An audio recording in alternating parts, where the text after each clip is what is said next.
Gloating Translation, 2nd edition, published October 2007. Obadiah. This is the vision that the sovereign Lord revealed to Obadiah concerning the land of Edom. Edom's judgment announced. We have heard a message from the Lord that an ambassador was sent to the nations to say, "Get ready, everyone. Let's assemble our armies and attack Edom." The Lord says to Edom, "I will cut you down to size among the nations. You will be greatly despised. You have been deceived by your own pride, because you live in a rock fortress and make your home high in the mountains.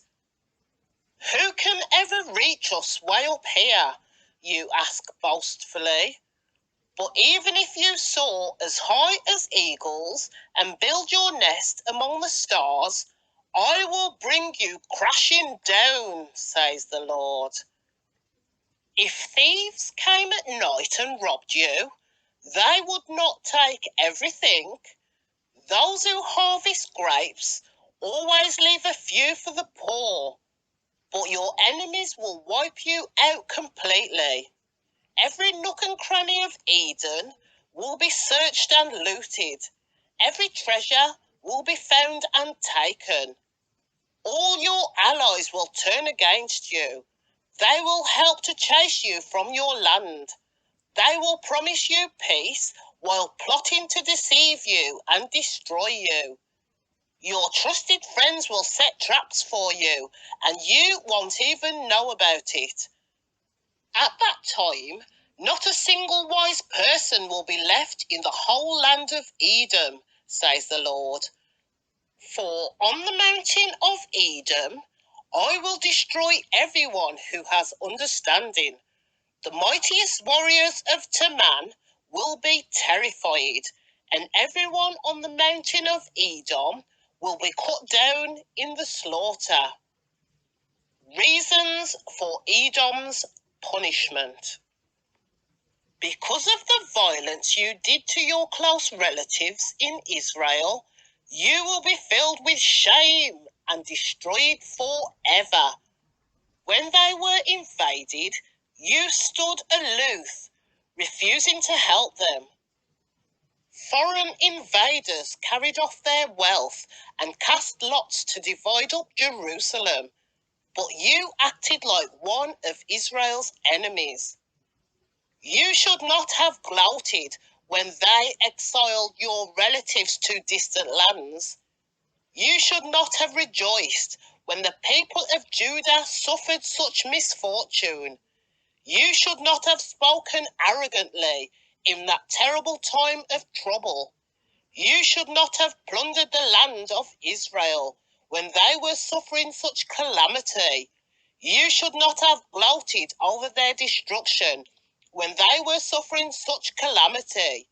You should not have seized their wealth when they were suffering such calamity. You should not have stood at the crossroads, killing those who tried to escape. You should not have captured the survivors and handed them over in their terrible time of trouble. Edom destroyed, Israel restored. The day is near when I, the Lord, will judge all godless nations. As you have done to Israel, so it will be done to you.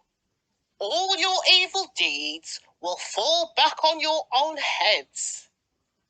Just as you swallowed up my people on my holy mountain, so you and the surrounding nations will swallow the punishment I pour out on you.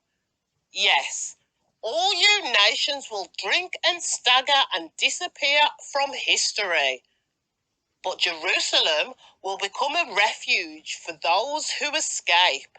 It will be a holy place, and the people of Israel will come back to reclaim their inheritance.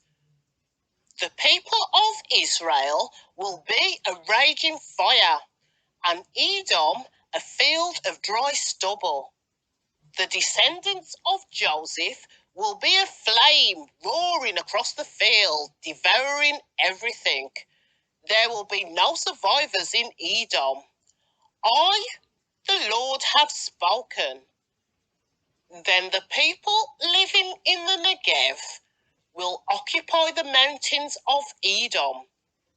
Those living in the foothills of Judah will possess the Philistine plains and take over the fields of Ephraim and Samaria.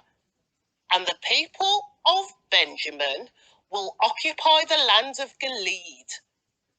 The exiles of Israel will return to their land and occupy the Phoenicia coast as far north as Zarephath. The captives from Jerusalem, exiled in the north, will return home and resettle the towns of the Negev. Those who have been rescued will go up to Mount Zion in Jerusalem to rule over the mountains of Edom, and the Lord himself will be king.